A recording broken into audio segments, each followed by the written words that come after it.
Welcome to the Trauma Informed Lens podcast. Each week, Matt, Kurt, Jerry, and the occasional special guest explore how the trauma-informed paradigm challenges traditional beliefs and approaches concerning a wide variety of areas. This podcast addresses psychological trauma in an educational manner and is not designed to replace mental health treatment. If anything in this podcast makes you feel uncomfortable or anxious, please talk to a mental health professional. Welcome, friends, to episode 24 of the Trauma Informed Lens podcast. Today is a special episode. It's Jerry and I in Washington, D.C. We have just wrapped up the Trauma Sensitive School conference, first ever. So we are, as I like to say, wired and tired. We tried to get Kurt on the podcast today, but due to the time difference between D.C. and Denver, we just couldn't work it out. So you're stuck with Jerry and I, and also for the first time, besides being outside our homes and our offices when we record these, Jerry and I are together in a hotel room recording this. So if you haven't seen the video before, this might be a great one to check out. So we're going to spend today's episode really talking about some of our impressions that we've gotten from the conference. Like I said, first ever. I've been to some school conferences, but they haven't been solely focused on trauma. I've been to trauma conferences that have a little school on it. But we just got through 2 days of workshops, keynotes. They let Jerry and I have a room for 90 minutes to talk about emotional regulation and behavior. And I don't know about you, but a cool experience to see. We didn't know, nobody really knew us at this conference, but I guess the topic was good enough to get a packed room of a lot of people sitting on the floor, standing up. And so I guess, Jerry, my first question to you is, after 2 days, what are some of your takeaways coming out of the conference? Well, the first thing is we just walked across the street from the conference, so I really haven't had time to digest, but there was lots of repetition. So that I think the first part that I had was really how excited that schools and the teachers and administrators are about, in some ways, finding strategies to deal with children who really are very challenging to them, that they're very aware that their traditional models of dealing with children aren't working, and they're eager to find new ways and new strategies. I think that was my first impression. The second thing is, I think that when people are learning about trauma, they tend to, in some ways, listen to some of the literature that people talk about. They listen to podcasts, and then they take a very superficial understanding of what's going on, and they try to kind of go back to their schools to begin a process. And I think that it really does take a long time to not only understand this information at a cognitive level, but to be able to talk about it as a nut and bolts. And I think that was one of the things that you came back and said is there was very little that people talked about to say, what do you actually do with this material? Yeah. Right? And I think that that's really what people are trying to get to is, when I have this child who's out of control, who's screaming in the classroom, give me 2 or 3 things to do that are going to help me be able to respond in a way that's not going to hurt this child, and it's going to help this child be able to, in some ways, heal and recover from what they did. Absolutely, and I think that was one of the takeaways, sort of I had too. I think in our workshop, but just in all the conversations that we've had over lunch and between trainings and all that too, is I mean, the young lady that we had lunch with today, we asked her what her biggest takeaway, and her biggest takeaway was that trauma can be healed. which, it really brought me back to some of the first times we sat down and talked about trauma, and how lucky I was to get that 15 plus years ago. And if that's what she takes away from 2 days, what a powerful thing. And then it is that looking. So some people are just at the beginning of their journey, and I think, like you said, everybody's sort of looking for what do we do, and what do we do with a first grader, what do we do with a fifth grader, what do we do with a junior or senior, instead of the typical approaches that I think universally everybody really agreed upon: suspending kids, putting them in detention over and over again is not working. So it's, I think in some ways, the first annual conference, I wonder if it comes out as we build this shared understanding, and then hopefully innovation comes from that with some of the behavioral approaches. Right. I think kind of to paraphrase what I think we heard is they really understand the disciplinary process, Yes. right? Holding kids accountable and punishing for their behavior doesn't work. Yes. Putting them in a model of there's a disability, Yeah. and somehow if I label them as having a disability, that's going to change that, right? Yeah. And I think they're arriving at this third option of there's a dysregulation, Yeah. right? Yeah. So discipline, disability, dysregulation. Yeah. And along with dysregulation, and as you change your understanding of that, there's a whole nother range of interventions that can be created. Yeah. And what I was struck by was this one woman who said that when you're in a disciplinary model, the gap between a behavior and moving to thinking about what the consequence and punishment should be would be very narrow. And as we begin to look at it as a disability, that gap gets a little longer. So there's a behavior, and then you have this gap to kind of do it. And what you felt is that gaining an understanding that there's dysregulation and that there's an underlying something happened to this child that has resulted in their inability to manage themselves, and that we're seeing this behavior, that increased the gap between behavior and having to give a response. And so I think what we have to now do is help teachers, parents, professionals. What do we put in that gap? Yeah. How do we input some? But the first part is creating the gap. Yeah. Yeah.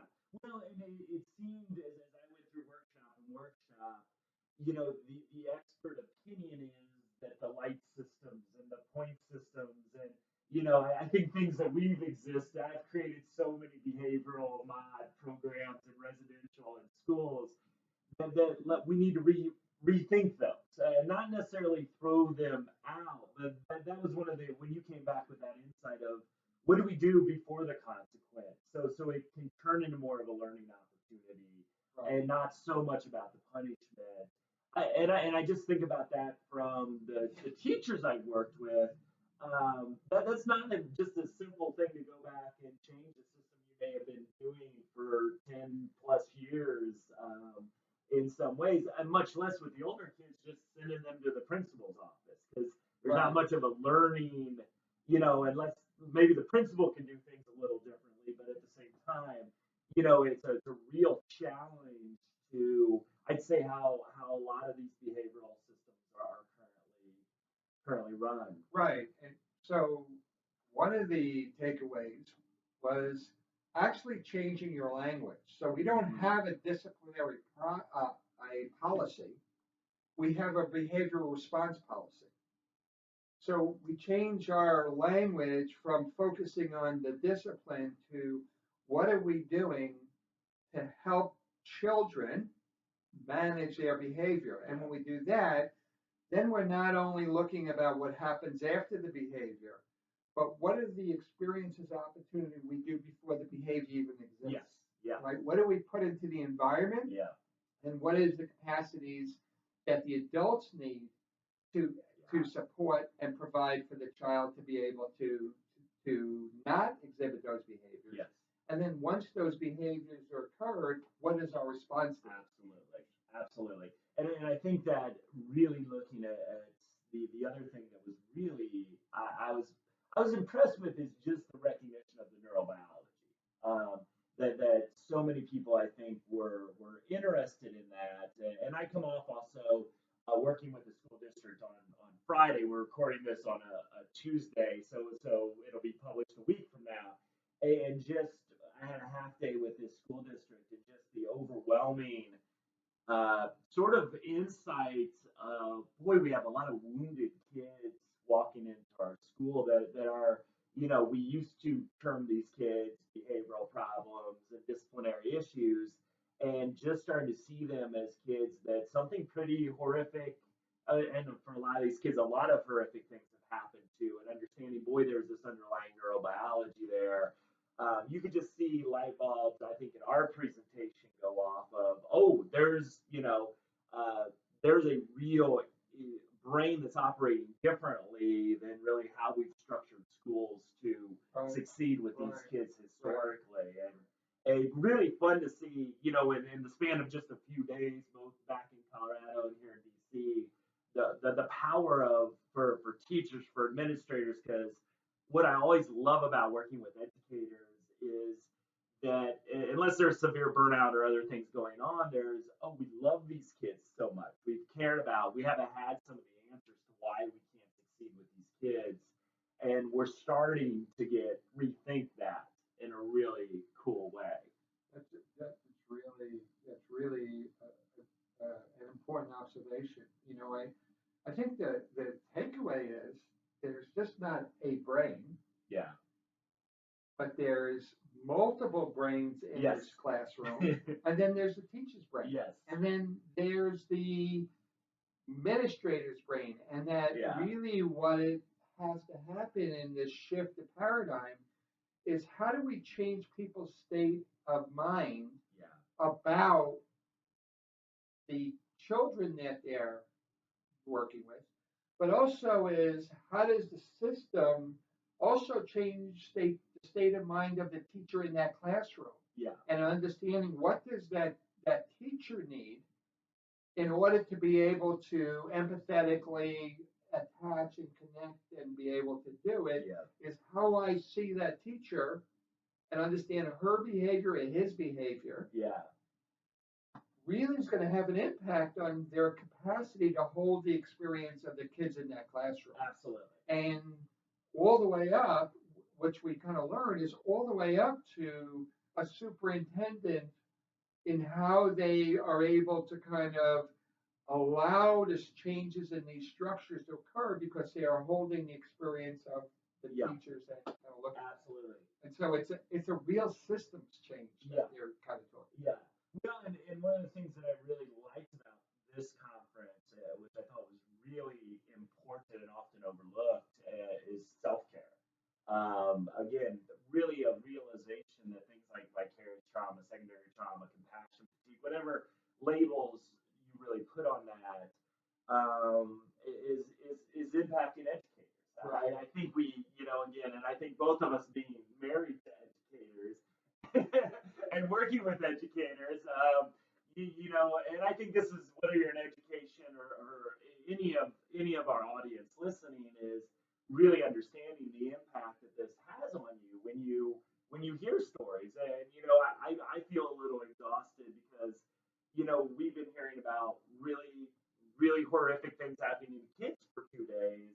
And I think a lot of folks, I think the self-care focus was really good because the teachers that were there, the principals are going to be looking for this in a different way, and just giving voice to when you're thinking about, is this kid being abused, you start to ask the questions that you'll find out what's going on, and really just appreciating the cost that has on us as human beings who care and love about these kids. And that was another thing I thought was really cool.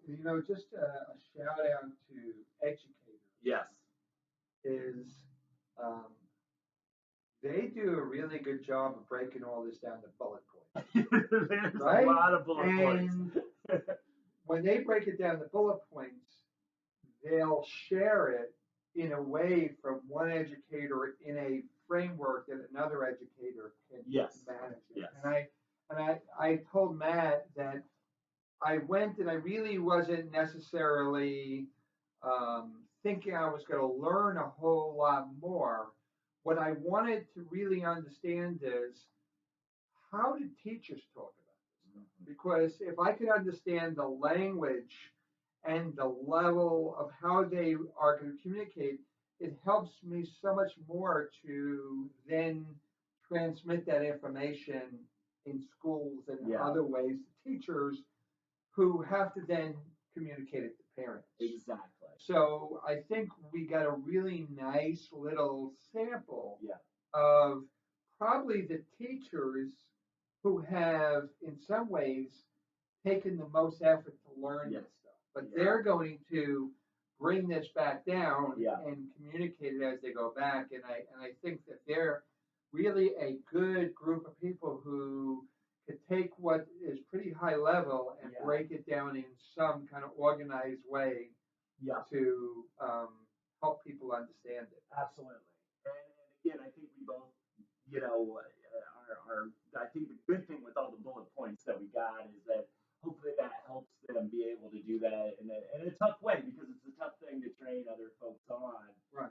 Because you do, you know, usually end up talking a little bit about neurobiology, and just talking about trauma for a lot of people can be triggering and tough to think about. And at the same time, you're challenging them to adapt a whole new paradigm of what they, again, sort of, or not maybe against, but different than, at least a different lens to what they've been trained as, and what some people have been doing for decades in their classrooms.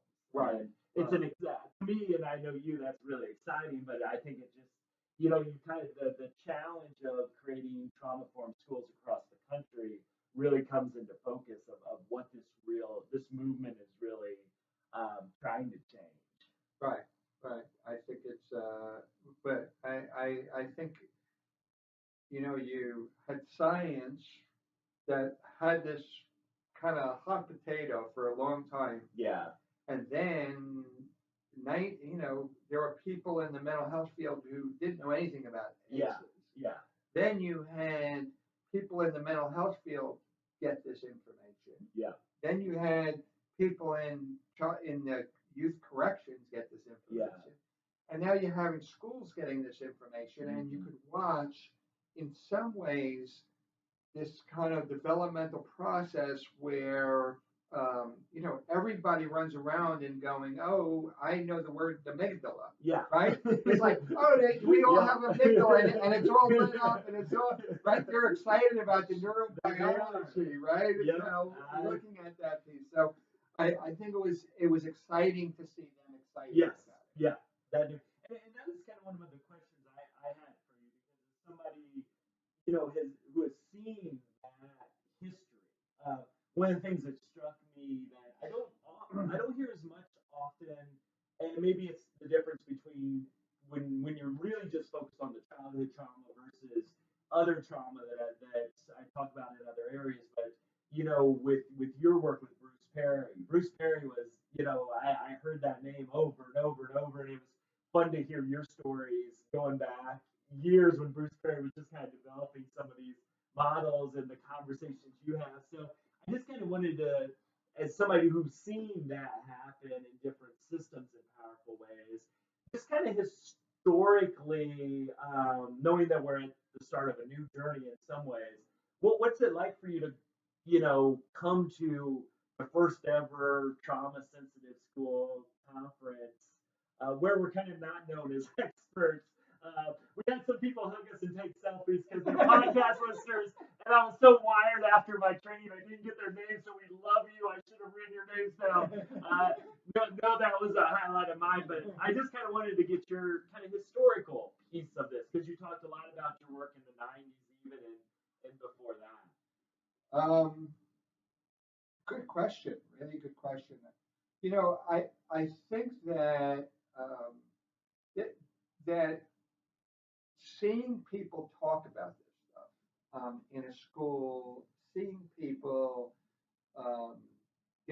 excited about this information is really, in a way, the planting of seeds that kind of were planted a very long time ago. Yes. You know, and not by me. That you have Van der Kolk and you have Sandra Bloom and you have Bruce Perry, right? And you going back even farther, Freud and Journey, and kind of looking at that.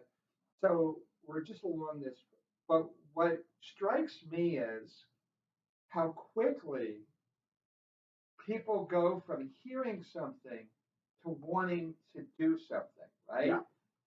It's like, I want to just tell me what to do with this kid. I don't really want to totally understand this. Yeah. I want to do something, Yes. right? And in a way, what we heard is the biggest change is your change in how you're thinking about what that child's doing. Yeah.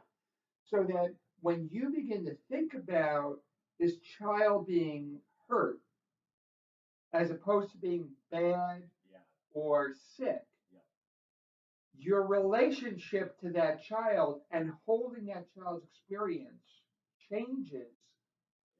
That child begins to see you no longer as a threat to you, right? And so, yes, there's all these things you could do, but the most important thing is you communicate in a non-threatening way that I'm here and that I see you.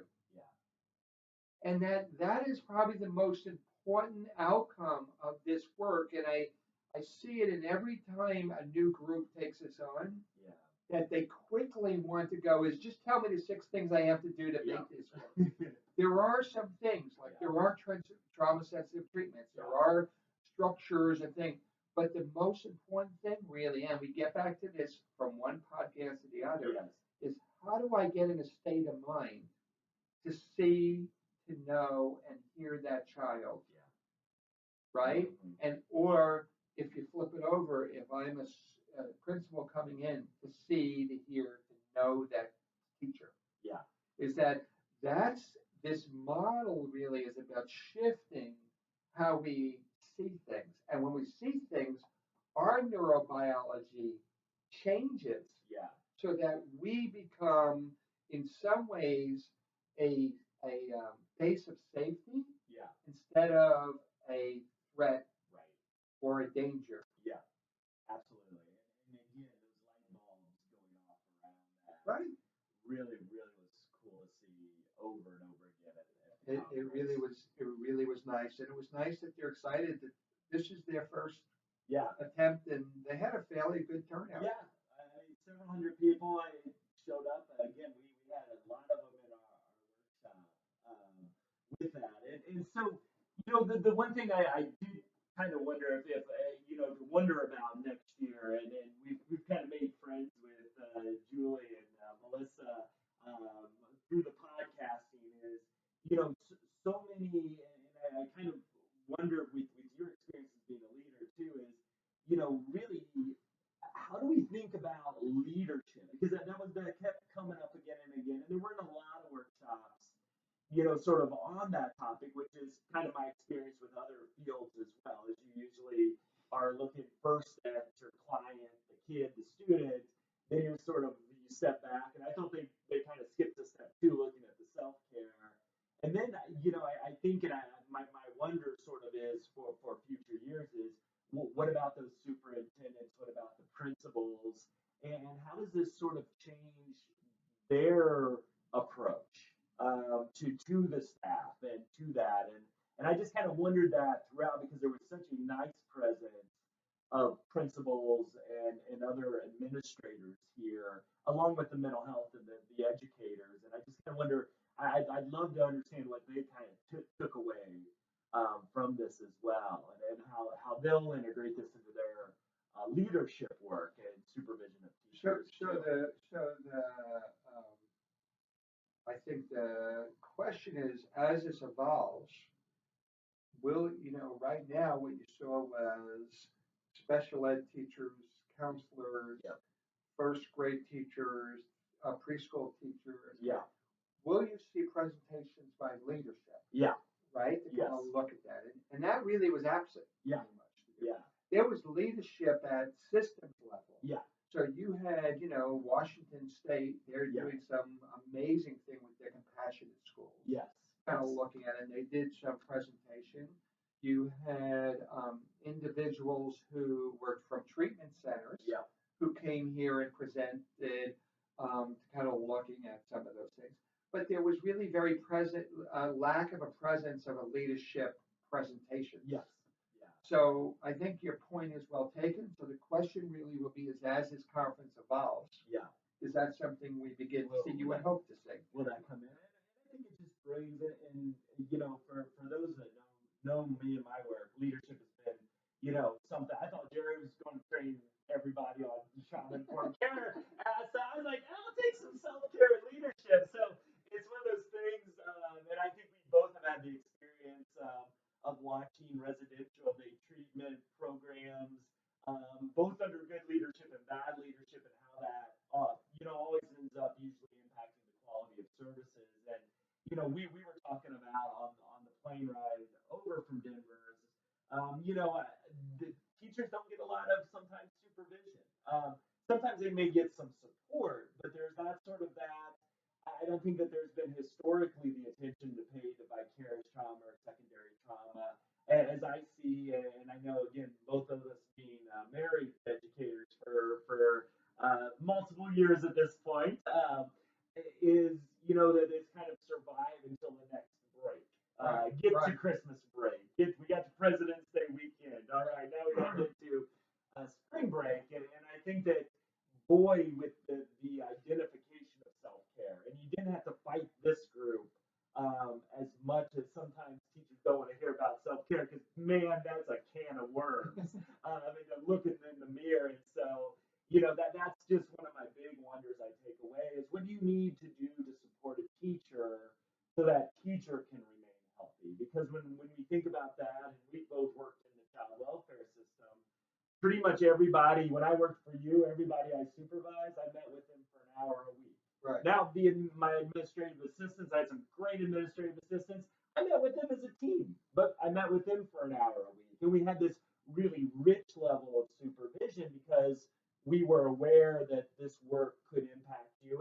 And the other thing for me is I wanted to help you develop professionally while I made sure you were maintaining your psychological well-being in the work. And I just think about a lot of teachers might only get an hour or two of in-class supervision, formal supervision a year. Right.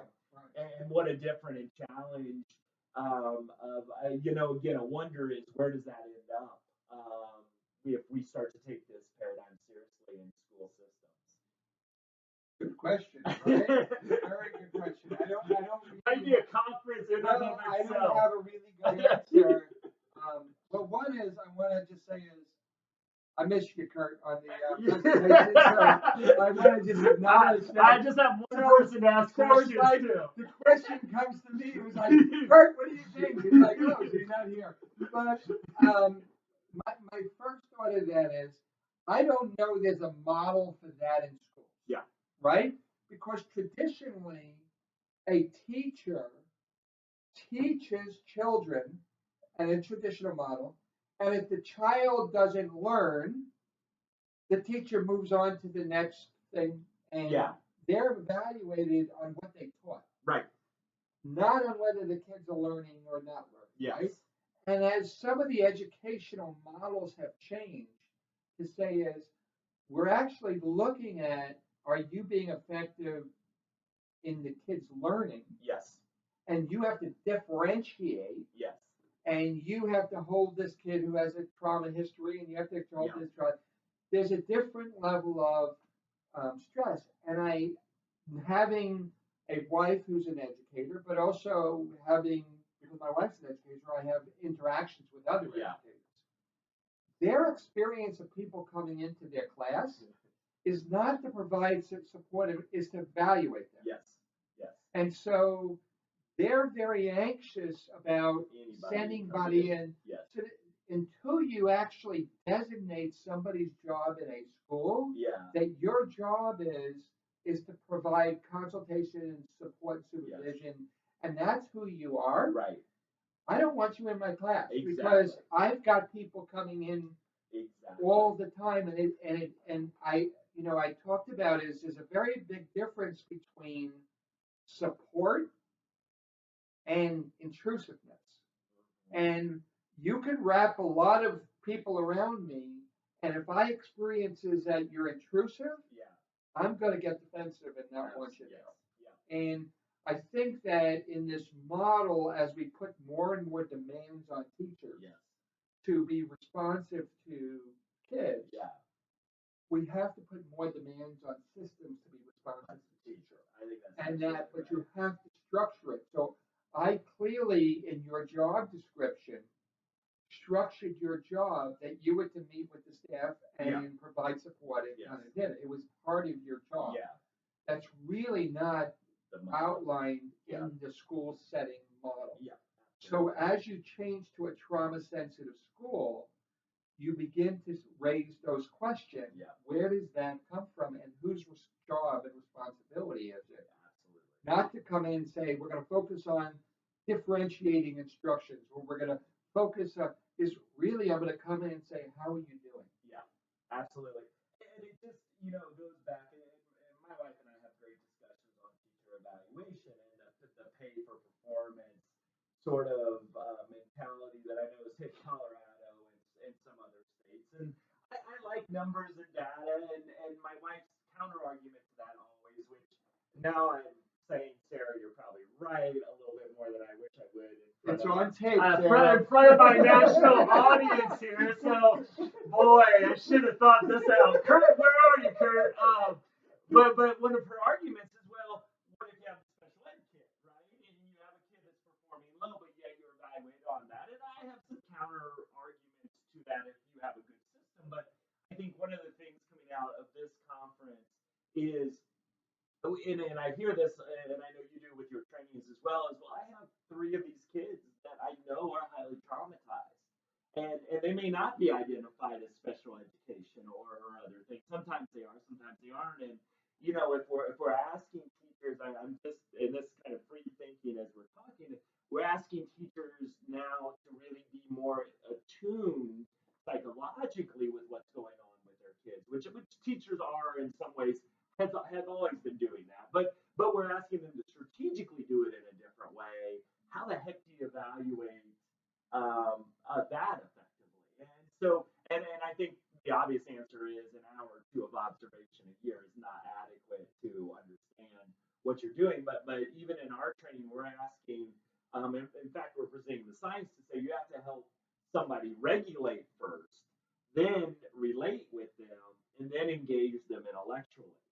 So there's the safety, the trust to promote this learning environment for kids with trauma, or for just a regular first grader who might have trouble regulating, or for us who have trouble regulating after 2 days of a conference. But so now we're sort of asking for something that may not eventually might show up on a standardized test score improvement, but again, it's that how do you evaluate a teacher's success on that? And so again, I think it just challenges that core assumptions of education, and hopefully ways that can be very transformative over time. So if we're going to ask teachers to do exactly what you said, that they have to be paying attention to the arousal level of their children. They have to be in some ways creating a relational environment, not necessarily just to the teacher, but opportunities to the kids, and to kind of look at that. And then engaging those kind of frontal lobe executive functions and learning and kind of doing. If we're asking them to do that, how are we building in the scaffolding that teachers need? Because what we know is if you have an adult who's dealing with immature nervous systems, more stress is on the adult's nervous system to be able to provide that cortical functions, right? And so by the end of the day, the demand on this teacher's nervous system is going to either drive them to be, in some ways, what we heard is they're going to shut off their caring network, right? They're going to they're gonna be way more into their defensive networks than they are into the caring networks. Yeah. And so you're really raising that why trauma sensitive school initiatives have to be whole school initiatives, Yes. not a classroom initiative. Yep, absolutely. And I think that it's going to be hard. And you heard this given voice. It's going to be hard to create and maintain a trauma-informed classroom in a non-trauma-informed Right. school. Right. And It's a demand on that teacher. Absolutely. And I kind of want to step out even another level from that, because one of the things that hit me this week, and again, the timing of this is, this will come out the Tuesday. We're a week away, so we're right. I turned on the news the other day, and it's sort of a powerful time to be talking about schools because the Florida shooting just happened. And so I'm here we are in Washington D.C. and saw and I just caught the end of the report on it on CNN, but I know some kids in solidarity with the kids that are taking a stand for gun control in Florida protested here in D.C. And seemed to do an amazing job of putting their message forward. And I just, I'm struck with here we are talking about trauma-informed schools. We're talking about safety. We're talking about being welcoming.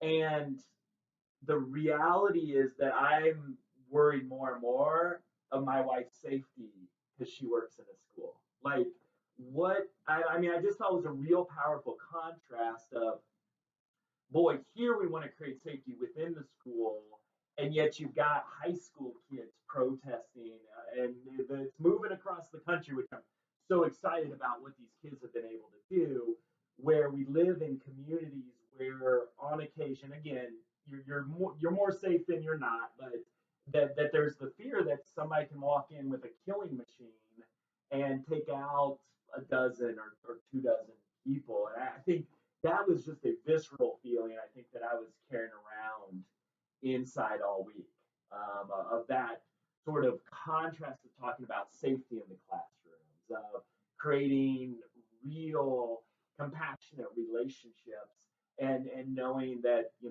17 kids got killed in a school that we're trying to make more trauma informed. I just kind of wondered, it just kind of hit me today in a big way, and kind of just what your thoughts are of the larger national community conversations that are going on, that play so much into the safety and the trauma piece of this.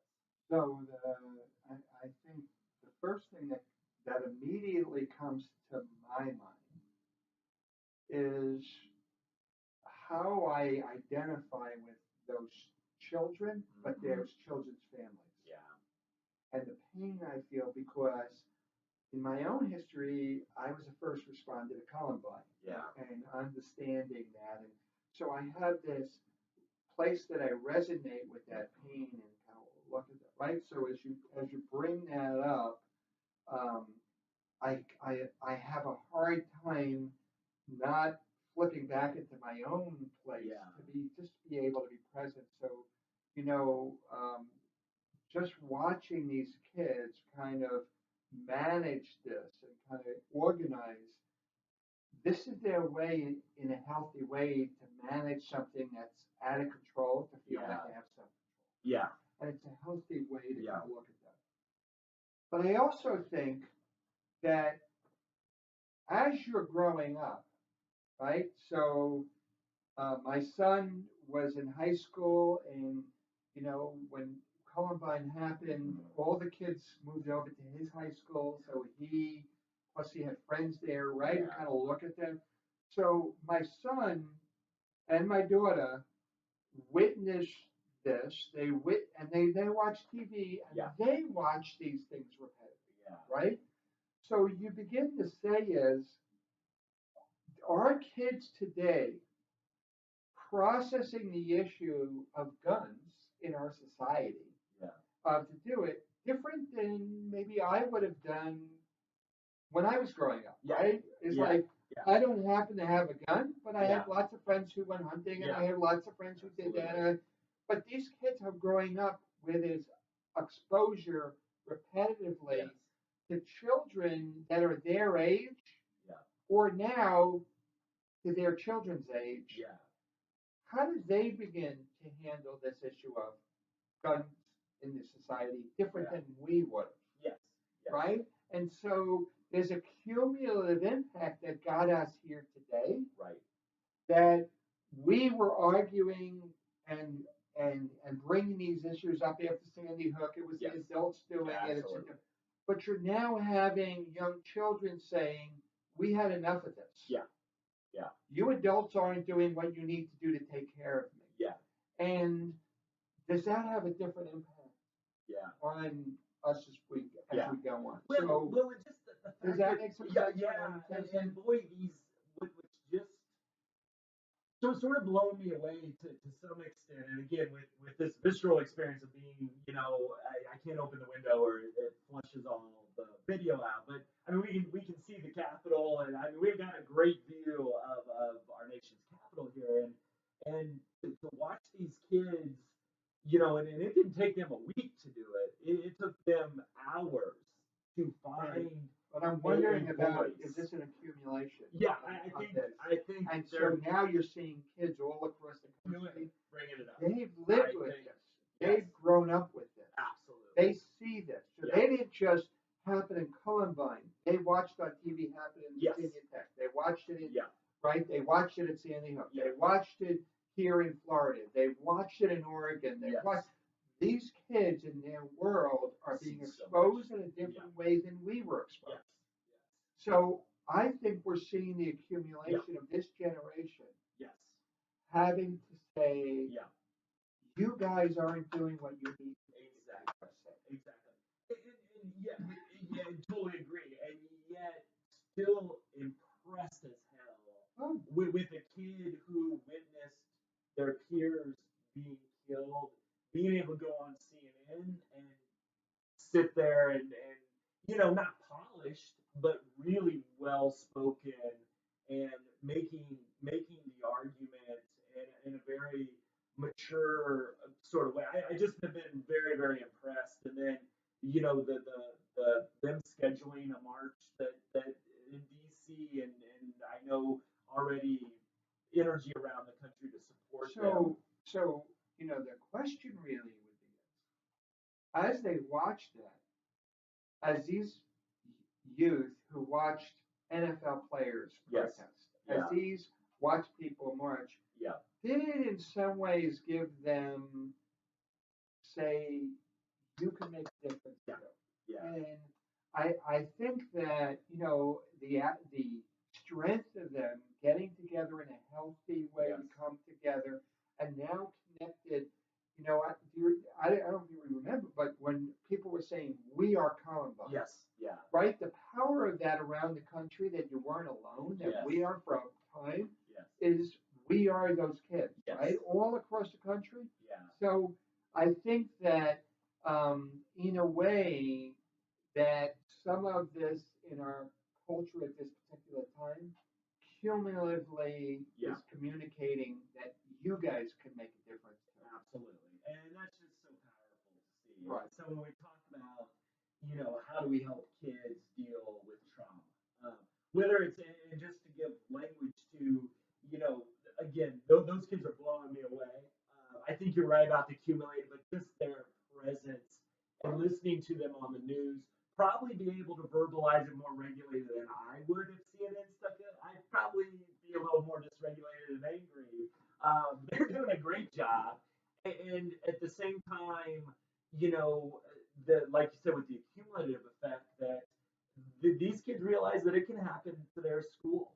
Talking to educators who it's like, why wouldn't we be next? I mean, I heard that on Friday. I heard that on Monday. I've heard that today on Tuesday, and just I'm hoping that in some ways in these 17, 18-year-old kids, we found our leaders for this very important issue. Because the one keynote that really struck me and it kind of tied it all together for me too is some of these community efforts around the country of realizing that, and this is where the gun debate I think ties into trauma informed schools, is it's going to be hard, just like it's going to be hard to maintain a trauma-informed classroom in a school that's not trauma-informed.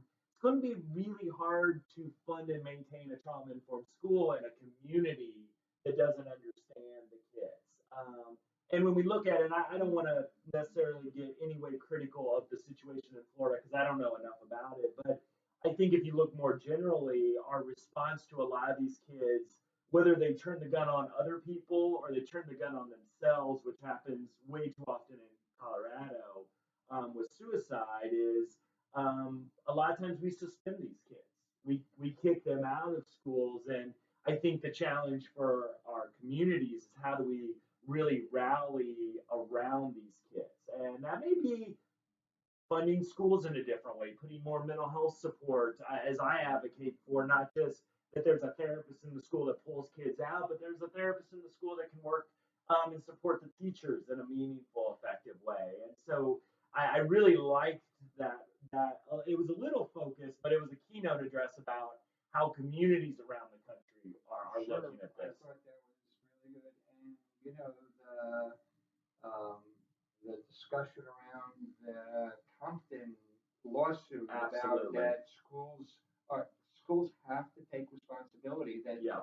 children that come in because they're traumatized, they have difficulty learning, and the Yes. school does have to figure out a way to kind of manage that. Yeah.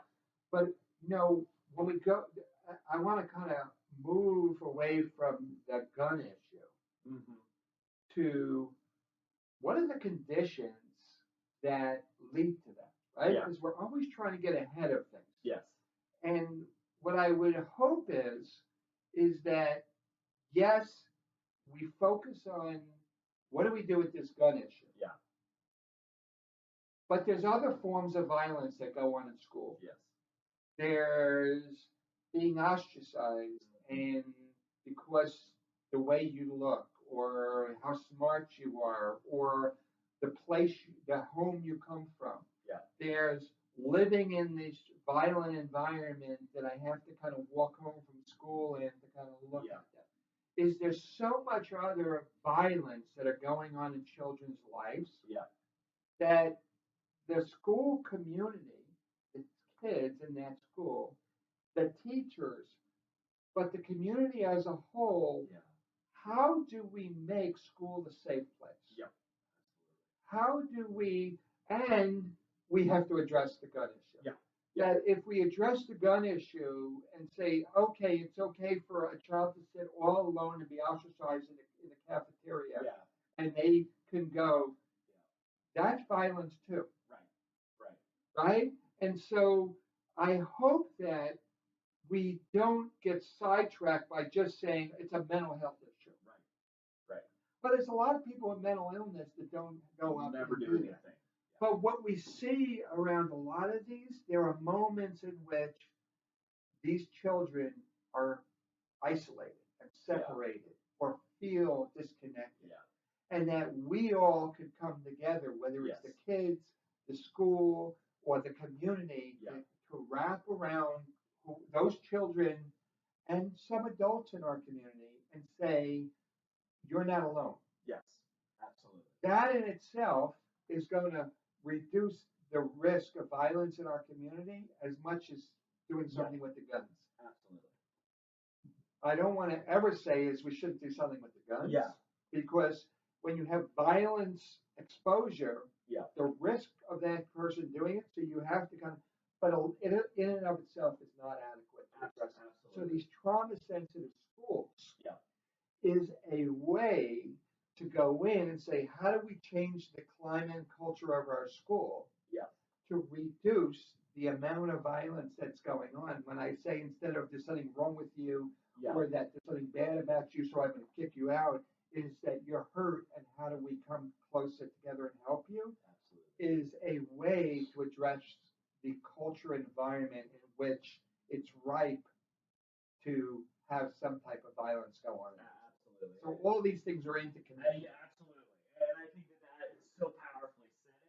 And again, I don't want to make it about Florida because I don't want to put my, I don't know what led school to the behavior and this, that, and the other, but it's like how like you said, when we know who these kids, and when I say these kids, it may not be a kid that picks up a gun, it may be a kid that just withdraws and is struggling with mental illness and isolation because of the bullying and so many other different things. Is once we do identify that something's happening to this kid, that whole piece of having the resources, because I think we'll like the conference today and yesterday gave us the knowledge of saying, okay, now we start to understand these kids in different ways.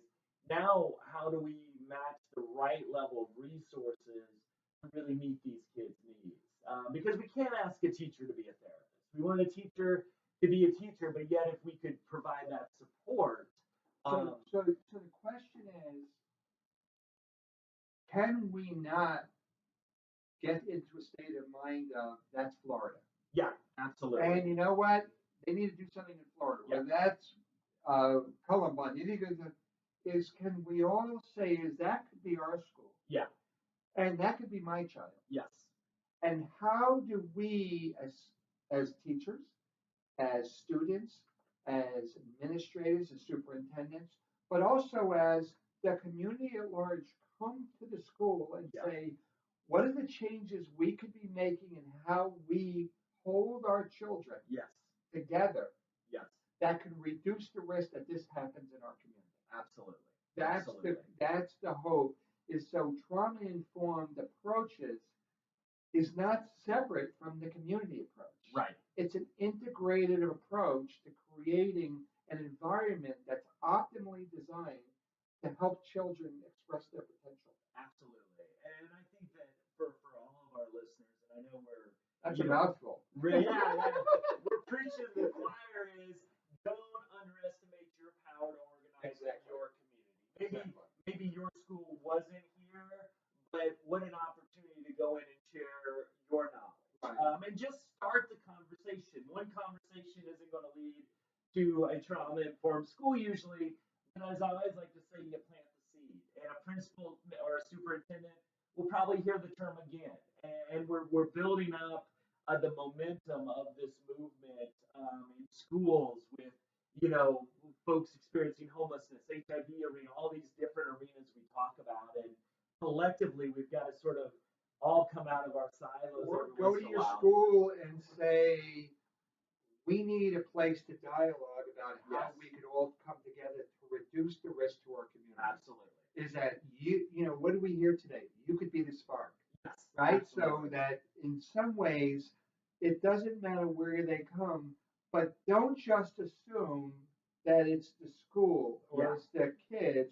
Is how do we come together at the table to say, what can we do collectively to have an impact? Yeah, because if we identify the kid, we'll have less homelessness. Right. If we identify the kid, we'll have, again, we looked at the statistics on our HIV episode, we'll have less, positive diagnosis for HIV. There'll be this really great accumulative effect. Less diabetes, less heart disease, less cardiovascular problems, really less asthma. Yes. Less, all of our studies are showing is that if we come together around this child's experience, why they're developing, we have a much greater opportunity to have that child grow up and feel connected and involved. And that's the most important message we can give to children. Absolutely. And I think that's a great place for us to wrap up. I think so too. Our first. Thanks for being with us. Yes, for welcome, coming in the hotel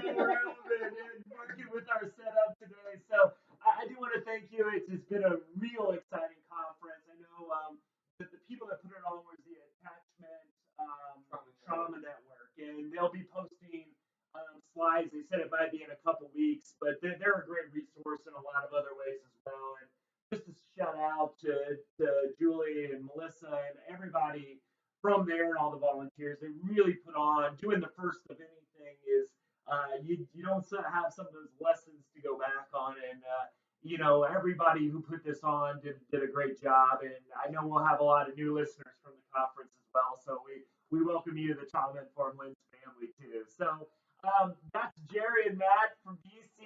As always, you can find show notes. I'll get some discussion questions around this up at traumainformedlens.com. neurobiotics.org. And thank you always again for your work and your time. And we will see you next week for another great episode. Thanks so much. Thanks again.